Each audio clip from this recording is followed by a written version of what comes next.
यह कहानी है 2007 में खेले गए एक ऐसे मैच की जिसमें भारतीय टीम के निचले क्रम के बल्लेबाजों ने ऑस्ट्रेलिया के एक से एक घातक गेंदबाजों की धज्जियां उड़ाते हुए क्रिकेट इतिहास की सबसे जबरदस्त वापसी की थी। ये वो मैच था जिसमें लक्ष्य का पीछा करते हुए सचिन, गांगुली, धोनी जैसे दिग्गज बल्लेबाजों वाली भारतीय टीम के 6 विकेट सिर्फ 64 रन पर आउट हो चुके थे और उसके बाद ऑस्ट्रेलियाई टीम भारत की धरती पर बेशर्मी का नंगा नाच करने लगी थी। लेकिन तभी अहंकार में डूबे ब्रेटली ने अपनी सारी हदें पार कर दी और जहीर खान को आंखें दिखाते हुए कुछ ऐसा कह दिया कि जिससे जहीर खान आग बबूला हो गए और उन्होंने उसी गुस्से में मुरली कार्तिक के साथ मिलकर ऑस्ट्रेलियाई गेंदबाजों की पिटाई शुरू कर दी और चौकों छक्कों की बारिश करके उनको खून के आंसू रुला दिया। बल्ले के साथ जहीर खान ने उस दिन कुछ ऐसा तांडव किया था कि जिसका खौफ आज भी 18 सालों बाद कंगारुओं के दिलों में है। दोस्तों, इस थ्रिलिंग क्रिकेट मैच का एंड बहुत जबरदस्त है, इसलिए वीडियो में अंत तक जरूर बने रहना और वीडियो को लाइक करके कमेंट में जय हिंद जरूर लिखना। भारत और ऑस्ट्रेलिया के बीच खेली जा रही 7 मैचों की वनडे सीरीज के आखिरी मुकाबले के लिए वानखेड़े का स्टेडियम तैयार था। ऑस्ट्रेलिया सीरीज जीत चुकी थी, वो भारत को बुरी तरह हराने के इरादे से मुंबई आई थी। वहीं भारतीय टीम अपने सम्मान की लड़ाई लड़ने के लिए मैदान में थी। ऑस्ट्रेलिया के कप्तान रिकी पोंटिंग टॉस जीतकर पहले बल्लेबाजी करने का फैसला करते हैं। माइकल क्लार्क और एडम गिलक्रिस्ट की सलामी जोड़ी बल्लेबाजी करने मैदान में उतरती है। एडम गिलक्रिस्ट एक ऐसा बल्लेबाज था जिसके सामने बड़े बड़े दिग्गज गेंदबाज गेंदबाजी करने से डरते थे क्योंकि वो पहली गेंद से कुटाई शुरू कर देता था। वहीं भारतीय कप्तान धोनी ने गेंद स्विंग के सुल्तान जहीर खान के हाथों में थमाई। उनकी स्विंग होती गेंदों से भी बल्लेबाजों के पैर कांपने लगते थे। जहीर खान ने पहली गेंद गुड लेंथ पर डाली जिस पर माइकल क्लार्क पूरी तरह चूक गया और एलबीडब्ल्यू आउट हो गया। जहीर खान ने पहली गेंद पर ऑस्ट्रेलिया को पहला झटका दे दिया। पूरा मुंबई वानखेड़े स्टेडियम के शोर से गूंजने लगा था। अगले बल्लेबाज के रूप में अब ऑस्ट्रेलिया का कप्तान रिकी पोंटिंग मैदान में आया। वो पोंटिंग जो भारत के लिए सबसे बड़ा खतरा होता था। वो हमेशा ही भारतीय गेंदबाजों की बेरहमी से कुटाई करता था। उसका दबाव ही था कि जहीर ने पहली गेंद वाइड डाल दी। इसके बाद पोंटिंग ने अगले ओवर करने आए आरपी सिंह की आखिरी गेंद पर स्क्वायर लेग पर एक शानदार चौका जड़ दिया। पोंटिंग आज गेंदबाजों की धुलाई का मन ड्रेसिंग रूम से ही बना के आया था। उसने पारी का 6वां ओवर डालने आए आरपी सिंह पर हमला बोल दिया। ओवर की दूसरी गेंद पर मिड ऑफ पर चौका जड़ दिया। इसके बाद चौथी गेंद पर स्क्वायर ड्राइव मारते हुए एक और चौका ठोक दिया और आखिरी गेंद पर स्क्वायर लेग पर एक और चौका जड़ दिया। ओवर में 3 चौके लगा के पोंटिंग ने भारत को दबाव में ला दिया था। जहीर खान पारी का 7वां ओवर डालने आए और दूसरी गेंद पर ही 22 का चौका दे दिया। उन्होंने ओवर की 5वीं गेंद एक शानदार आउट स्विंगर होती गेंद डाली जिस पर कोई भी बल्लेबाज बच नहीं पाता, पर किस्मत ने गिलक्रिस्ट का साथ दिया और गेंद स्लिप में खड़े रॉबिन उथप्पा की उंगलियों को छूते हुए बाउंड्री पार चली गई। पोंटिंग की ताबड़तोड़ बल्लेबाजी देखकर गिलक्रिस्ट ने भी तूफानी बल्लेबाजी करने का मन बना लिया। उसने 8वां ओवर डालने आए इरफान पठान को आड़े हाथों लेते हुए ओवर की तीसरी गेंद पर कवर में एक जोरदार चौका जड़ दिया और इसके बाद ओवर की 5वीं गेंद पर पॉइंट के ऊपर से एक जबरदस्त प्रहार करते हुए चौका लगा दिया। इसके बाद गिलक्रिस्ट ने अगले ओवर में जहीर खान की गेंद पर भी स्क्वायर लेग में चौका लगा दिया। दोनों बल्लेबाजों ने ताबड़तोड़ बल्लेबाजी करते हुए सिर्फ 8 ओवर में ही 50 रन पूरे कर लिए थे। दोनों छोर से वो भारतीय गेंदबाजों की बेरहमी से पिटाई कर रहे थे। ऑस्ट्रेलिया अब एक विशाल स्कोर की तरफ बढ़ने लगा था। तभी कप्तान धोनी ने 10वें ओवर में गेंदबाजी के लिए इरफान पठान को बुला लिया। धोनी हमेशा अपने चमत्कारी फैसलों के लिए जाने जाते थे। इस बार भी उन्होंने वही किया। फील्डिंग में परिवर्तन करते हुए उन्होंने हरभजन को थर्ड मैन पर भेज दिया। इरफान के ओवर की दूसरी गेंद पर गिलक्रिस्ट पॉइंट के ऊपर से एक जबरदस्त शॉट मारने गए, लेकिन गेंद बल्ले का मोटा किनारा लेकर ठीक थर्ड मैन पर खड़े हरभजन के हाथों में चली गई। उन्होंने बिना कोई गलती करे एक शानदार कैच लपक लिया और धोनी की शानदार कप्तानी के कारण गिलक्रिस्ट को 19 रन बनाकर वापस पवेलियन जाना पड़ा। अब ऑस्ट्रेलिया का स्कोर 2 विकेट के नुकसान पर 60 रन था। अब ब्रैड होज बल्लेबाजी करने आते हैं और उन्होंने पहली गेंद पर फाइन लेग पर चौका जड़कर एक जबरदस्त शुरुआत कर दी। ऑस्ट्रेलिया के दोनों सलामी बल्लेबाज आउट जरूर हो चुके थे, लेकिन पोंटिंग पर इसका कोई दबाव नहीं दिख रहा था। वो भारतीय गेंदबाजों की गेंदों पर बेखौफ होकर चौके छक्के जड़ रहे थे। उन्होंने आरपी सिंह के अगले ओवर में लगातार 2 चौके जड़ दिए, पहला थर्ड मैन पर तो दूसरा कवर की दिशा में। अब धोनी ने गांगुली को गेंदबाजी के लिए बुलाया, लेकिन उन्होंने आते ही ऑस्ट्रेलिया को वाइड डाल के 5 रनों का गिफ्ट दे दिया। इसके बाद होज ने इसी ओवर की चौथी गेंद पर कवर की दिशा में एक शानदार चौका जड़ दिया। गांगुली इतने दबाव में आ गए कि अगले ओवर में फिर से वाइड वाइड डालकर 5 रन दे दिए और उसके बाद उसी ओवर की अगली गेंद पर पोंटिंग ने फाइन लेग पर जबरदस्त चौका लगाकर उनके घावों पर नमक छिड़कने का काम किया। इसी चौके के साथ ऑस्ट्रेलिया ने सिर्फ 14.3 ओवर में 2 विकेट खोकर अपने 100 रन पूरे कर लिए। गांगुली ने सिर्फ 2 ओवर में 24 रन दे दिए थे। अगले ओवर में गेंदबाजी करने आए इरफान पठान की गेंद पर भी एक चौका चला गया। दोनों बल्लेबाजों के बीच अब अरशद की साझेदारी हो चुकी थी। तेज गेंदबाजों की गेंदबाजी पर पानी की तरह रन बहते देखकर कप्तान धोनी ने हरभजन सिंह को गेंदबाजी के लिए बुलाया, लेकिन पोंटिंग ने उनके ओवर की आखिरी गेंद पर भी स्वीप करते हुए चौका जड़ दिया और अपना अर्धशतक पूरा कर लिया। अब मैच भारत के हाथों से तेजी से निकलने लगा था, तभी कप्तान ने मुरली कार्तिक को गेंदबाजी के लिए बुलाया। आज उनके खेलने पर भी सवाल खड़े हो रहे थे, क्योंकि कार्तिक की उंगलियां और अंगूठा चोटिल थे और पिछले मैचों में परफॉर्मेंस भी खास नहीं थी, लेकिन फिर भी वो आज अपने देश के लिए मैदान में उतरे थे और कार्तिक ने आते ही ओवर की 5वीं गेंद पर होज को स्लिप में खड़े दिनेश कार्तिक के हाथों कैच आउट करवा दिया और खतरनाक दिख रही साझेदारी को तोड़ दिया। अब बल्लेबाजी के लिए मैदान में एंड्रू साइमंड आया, वो साइमंड जिसने भारत के ऑस्ट्रेलियाई दौरे पर बेईमानी की सारी हदें पार कर दी थी, लेकिन होज ड्रेसिंग रूम में पहुंचा भी नहीं था कि अगली गेंद पर कार्तिक ने भारत के सबसे बड़े दुश्मन साइमंड को सचिन के हाथों कैच आउट करवा दिया और बेईमान साइमंड को गोल्डन डक पर वापस पवेलियन जाना पड़ा। अब अगले बल्लेबाज के रूप में ब्रैड हार्डिन बल्लेबाजी करने आए। ऑस्ट्रेलिया का स्कोर अब 20 ओवर में 4 विकेट खोकर 117 रन था। कार्तिक ने चोटिल हाथ से कंगारुओं की कमर तोड़ दी थी। ऑस्ट्रेलिया के 2 विकेट जल्दी गिरते ही कप्तान धोनी ने अपने मुख्य तेज गेंदबाज जहीर खान को वापस बुलाया। उन्होंने आते ही पोंटिंग को अपने जाल में भी फंसा लिया, कैच का मौका भी बन गया, लेकिन गेंद जहीर के थोड़ा सा आगे गिर गई। इसके बाद मुरली कार्तिक के अगले ओवर में ब्रैड हार्डिन ने मिड ऑफ पर एक जबरदस्त चौका जड़ दिया। अब जहीर खान और मुरली कार्तिक ने जबरदस्त गेंदबाजी करनी शुरू कर दी और ऑस्ट्रेलिया पर पूरी तरह सिकंजा कस लिया। दोनों ने जबरदस्त गेंदबाजी करते हुए अगले 6 ओवर में सिर्फ 9 रन दिए, लेकिन पोंटिंग अभी भी क्रीज पर था, जो भारत के लिए बड़ा खतरा बन सकता था। अब कप्तान धोनी ने आरपी सिंह को गेंदबाजी के लिए बुला लिया और आते ही उन्होंने एक जबरदस्त शॉर्ट पिच गेंद पर पोंटिंग को धोनी के हाथों कैच आउट करवा दिया। पोंटिंग 57 रन बनाकर आउट हो चुके थे। भारत को वह सफलता मिल चुकी थी जिसका वो बहुत लंबे समय से इंतजार कर रहे थे। 129 के स्कोर पर ऑस्ट्रेलिया की आधी टीम ड्रेसिंग रूम में थी। आरपी सिंह ने ऑस्ट्रेलिया को सबसे बड़ा झटका देकर उनकी उम्मीदों को तोड़ दिया था। भारत ने जबरदस्त तरीके से मैच में वापसी कर ली थी। वानखेड़े स्टेडियम में भारत माता की जय की आवाज गूंज रही थी और तिरंगा लहरा रहा था। अब जेम्स होप्स बल्लेबाजी करने आया और आते ही उसने तूफानी बल्लेबाजी करते हुए थर्ड मैन पर एक जबरदस्त चौका जड़ दिया और उसके बाद ओवर की 5वीं गेंद पर भी कवर में चौका लगा दिया। आरपी सिंह के अगले ओवर में हार्डिन ने भी लगातार 2 चौके जड़ दिए। इसके बाद होप्स ने मुरली कार्तिक की गेंद पर थर्ड मैन पर एक चौका जड़ दिया। हार्डिन और होप्स अब विस्फोटक अंदाज में बल्लेबाजी करने लगे थे। तभी हरभजन की गेंद पर हार्डिन ने स्लो स्वीप खेलते हुए शॉट हवा में मार दिया, लेकिन डीप स्क्वायर लेग पर खड़े जहीर खान ने कैच छोड़ दिया। भारतीय दर्शक अब वापस टेंशन में आ चुके थे। हार्डिन को 17 रनों पर जीवनदान मिल गया था, लेकिन मुरली कार्तिक ने उनको इसका फायदा नहीं उठाने दिया और अगले ओवर की पहली गेंद पर ही हार्डिन को एलबीडब्ल्यू आउट कर दिया।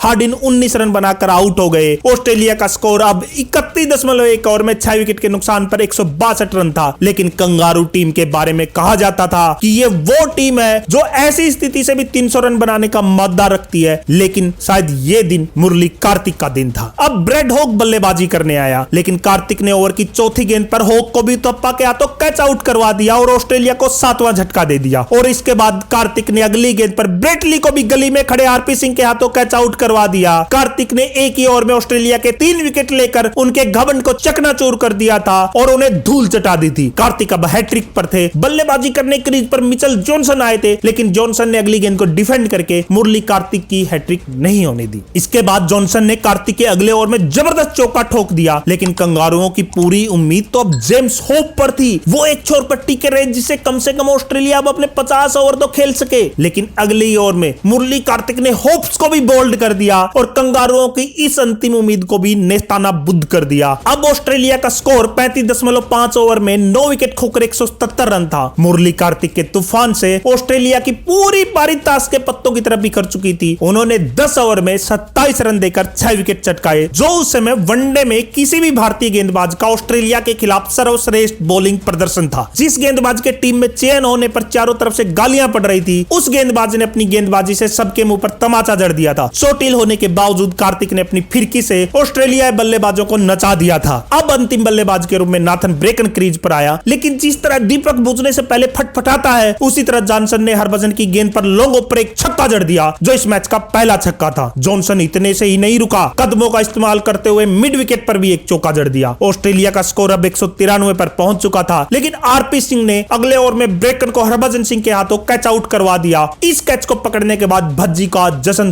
देखने लायक था। ऑस्ट्रेलिया सिर्फ 41.3 ओवर में बल्लेबाजी करके 193 रनों पर ऑल आउट हो गई। भारत को जीत के लिए अब सिर्फ 194 रन बनाने थे, लेकिन उस समय किसी को यह नहीं पता था कि यह मैच क्रिकेट हिस्ट्री के सबसे रोमांचक मैचों में से एक होने वाला है। इसलिए इस रोमांच को देखने के लिए आप वीडियो में अंत तक जरूर बने रहिए।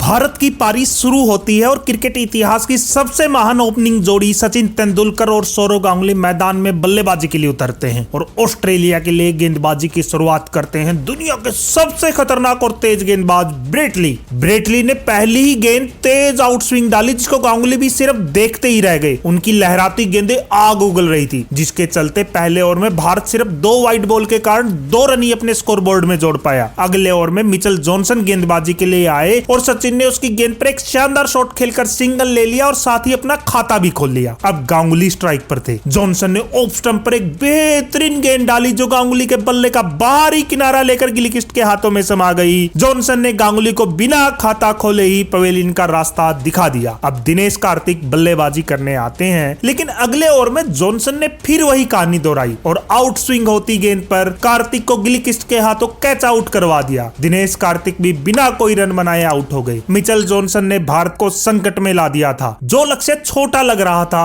अब वो पहाड़ जैसा लगने लगा था। भारत ने सिर्फ 3.4 ओवर में 8 रन पर अपने 2 विकेट खो दिए थे। पूरा स्टेडियम अब शांत हो चुका था। भारतीय दर्शक मायूस हो चुके थे। अगले बल्लेबाज के रूप में बल्लेबाजी करने ऑस्ट्रेलिया का सबसे बड़ा दुश्मन युवराज सिंह बल्लेबाजी करने आया, जो हमेशा ऑस्ट्रेलिया के गेंदबाजों की बेरहमी से पिटाई करते थे। पूरे देश को अब सचिन और युवराज की इस जोड़ी से पूरी उम्मीदें थी। जॉनसन ने युवराज को आते ही जबरदस्त गेंद डाली, जिस पर उन्होंने थर्ड मैन पर उससे भी बेहतरीन चौका जड़ दिया। इसके बाद सचिन ने भी ब्रेटली के अगले ओवर में फ्लिक करते हुए मिड विकेट पर चौका ठोक दिया। ऑस्ट्रेलिया के गेंदबाज अब बेशर्मी से स्लेजिंग तक कर रहे थे और इसलिए सचिन ने अब उनका मुंह बंद करने का मन बना लिया था। उन्होंने जॉनसन के अगले ओवर में पहले तो पॉइंट पर एक जबरदस्त चौका जड़ दिया और उसके बाद अगली गेंद पर कवर में शानदार चौका ठोक दिया। सचिन के इस ताबड़तोड़ अंदाज से कंगारू शांत हो चुके थे और भारतीय फैंस की सचिन की आवाज से स्टेडियम गूंजने लगा था। जॉनसन की पिटाई होने के बाद नाथन ब्रेकन को गेंदबाजी के लिए बुलाया गया, लेकिन सचिन ने उसकी पहली गेंद पर चौका ठोक दिया और उसके बाद अगले ओवर में ब्रेटली की गेंद पर सचिन ने लेग बाई के रूप में एक और चौका बटोर लिया। भारत पहले पावर प्ले के बाद 10 ओवर में 2 विकेट खोकर 38 रन बना चुका था। हालांकि यह रन ज्यादा नहीं थे, लेकिन लक्ष्य भी छोटा ही था, इसलिए भारत को ठीक ठाक शुरुआत तो मिल ही चुकी थी। सचिन अब पूरी तरीके से लय में नजर आ रहे थे और दूसरे छोर से युवराज भी उनका अच्छा साथ निभा रहे थे। पोंटिंग को पता था यहां से जीतना तो विकेट लेने होंगे, इसलिए उसने ब्रेटली को लगातार छठा ओवर दे दिया और ब्रेटली ने ओवर की दूसरी गेंद पर सचिन को बोल्ड करके भारत को सबसे बड़ा झटका दे दिया। सचिन के आउट होते ही ब्रेटली ने जिस तरीके से जश्न मनाया, उसमें उसकी बेशर्मी साफ साफ दिख रही थी। कंगारू ऐसे जश्न मना रहे थे जैसे उन्होंने मैच ही जीत लिया हो। अब बल्लेबाजी करने रोबिन उथप्पा क्रीज पर उतरते हैं, लेकिन अगले ओवर में ब्रेकन को युवराज ने कवर की दिशा में एक जोरदार चौका ठोक दिया। अब लग रहा था युवराज अपने रंग में आ रहे हैं, लेकिन तभी ब्रेकन ने युवराज सिंह को गिलक्रिस्ट के हाथों कैच आउट करवा दिया। गिलक्रिस्ट ने एक जबरदस्त कैच पकड़कर युवराज सिंह की पारी को सिर्फ 15 रनों पर समाप्त कर दिया। अब भारत 13.5 ओवर में सिर्फ 49 रनों पर 4 विकेट गंवा चुका था। भारत के लिए जीत अब नामुमकिन सी लग रही थी। बल्लेबाजी के लिए कप्तान MS धोनी मैदान में उतरे और धोनी ने आते ही एक शानदार चौका लगाकर अपना खाता भी खोल दिया। इसके बाद रोबिन उथप्पा ने भी एक जबरदस्त सीधा शॉट खेलते हुए चौका लगा दिया, लेकिन तभी ब्रेकन ने धोनी को भी गिलक्रिस्ट के हाथों कैच आउट करवा दिया। धोनी सिर्फ 5 रन बनाकर वापस पवेलियन जा रहे थे और 63 के स्कोर पर ही भारत की आधी टीम आउट हो चुकी थी। अब उथप्पा का साथ देने इरफान पठान मैदान में उतरे, लेकिन तभी पोंटिंग ने गेंदबाजी में परिवर्तन करते हुए जेम्स होप्स को बुलाया और होप्स ने आते ही इरफान को स्लिप में कैच आउट करवा दिया। 64 के स्कोर पर ही भारत का छठा विकेट गिर चुका था। 193 का आसान सा दिखने वाला लक्ष्य अब पहाड़ जैसा लग रहा था। कंगारू ऐसे जश्न मना रहे थे जैसे वो भारत को बेइज्जत कर रहे हो। पूरे स्टेडियम में अब सन्नाटा सा छा चुका था। भारत का स्कोर 18.5 ओवर में 6 विकेट खोकर सिर्फ 64 रन था। लक्ष्य तो दूर की बात थी, अब तो भारत के लिए 100 रन बनाना भी मुश्किल लग रहा था, जिसकी एकमात्र उम्मीद सिर्फ उथप्पा ही थी। भारतीय फैन सोच रहे थे कि यार कम से कम 100 रन तो बना लो, कुछ इज्जत तो बच जाए। ऐसे में अब हरभजन सिंह उथप्पा का साथ देने मैदान में थे। तभी एक छोर से विकेटों को गिरते देख रोबिन उथप्पा ने ताबड़तोड़ बल्लेबाजी करने का मन बना लिया। उन्होंने ब्रेकन की गेंद पर एक जबरदस्त शॉट मारते हुए लॉन्ग ऑन पर छक्का ठोक दिया और इसके बाद अगले ओवर में गेंदबाजी करने आए ब्रेटली की गेंद पर मिड ऑफ पर चौका जड़ दिया। इसके बाद उथप्पा ने कदमों का इस्तेमाल करते हुए होप्स की गेंद पर एक्स्ट्रा कवर पर एक गगनचुंबी छक्का भी जड़ दिया। उथप्पा के इस काउंटर अटैक की किसी ने कल्पना नहीं की थी और इसी अटैक का नतीजा था कि ऑस्ट्रेलिया इतना दबाव में आ गया कि अगले ओवर में हरभजन सिंह को रन आउट करने का एक आसान सा मौका गवा दिया। इसी को प्रेशर कहते हैं।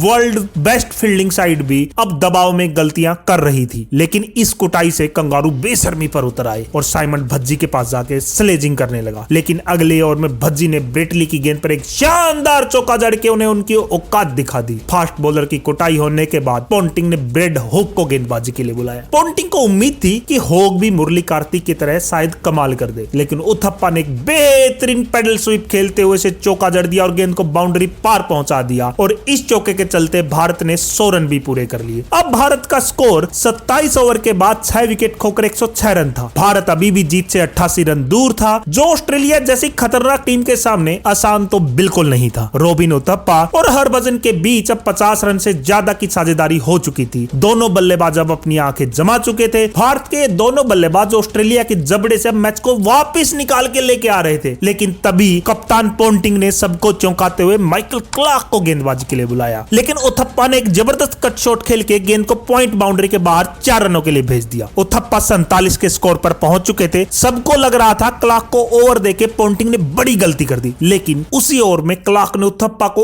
एलबीडब्ल्यू आउट कर दिया। क्लार्क ने सिर्फ उथप्पा को आउट नहीं किया था, बल्कि भारत की उम्मीदों को तोड़ दिया था, क्योंकि अब कोई बल्लेबाज नहीं बचा था जिसे जीत की उम्मीद भी की जा सके। भारत का स्कोर 31.3 ओवर के बाद 7 विकेट खोकर 129 रन था। जीत के लिए भारत को अभी भी 65 रन चाहिए थे और हाथ में थे सिर्फ 3 विकेट, वो भी उछल्ले बल्लेबाजों के, या मैं कहूं गेंदबाजों के। अब जहीर खान बल्लेबाजी करने क्रीज पर आए। खान और हरभजन सिंह पारी को धीरे धीरे आगे बढ़ाने लगे। तभी पोंटिंग ने जॉनसन को वापस गेंदबाजी के लिए बुला लिया और जॉनसन ने आते ही हरभजन सिंह को स्लिप पर खड़े पोंटिंग के हाथों कैच आउट करवा दिया। भारत ने 143 के स्कोर पर अपने 8 विकेट गंवा दिए थे। हरभजन सिंह ने 19 रनों की पारी खेली, जो रनों के हिसाब से छोटी थी, पर भारत को उसने एक अपमानजनक हार से तो बचा ही लिया था। लेकिन भारत जीत से तो 51 रन दूर था। उसके पास सिर्फ 2 विकेट बचे थे। जब भारत के सचिन, गांगुली, धोनी, युवराज जैसे बड़े बड़े महारथी कुछ नहीं कर पाए, तो निचले क्रम के बल्लेबाजों से उम्मीद करना तो बेईमानी ही थी। लेकिन क्रिकेट ऐसे इतिहास रचने के लिए तो जाना जाता है, लेकिन क्या वो इतिहास आज कार्तिक और जहीर रच पाएंगे? यही सवाल करोड़ों भारतीय दर्शकों के मन में था। अब जहीर और मुरली ने संभल कर 1-1, 2-2 रन लेकर स्कोरबोर्ड आगे बढ़ाना शुरू किया। दोनों ने मिलकर भारत को 150 रनों के पार पहुंचा दिया। लेकिन तभी ब्रेटली जहीर खान के पास आया और बोला, बल्लेबाजी तेरे बस की बात नहीं है, तो जाके गली क्रिकेट खेल। यह सुनते ही खान साहब का दिमाग सटक चुका था और उन्होंने अब ऑस्ट्रेलिया को उसकी औकात दिखाने का मन बना लिया था। लेकिन फिलहाल मोर्चा कार्तिक ने संभाला और होक को थर्ड मैन पर चौका जड़ दिया और उसके बाद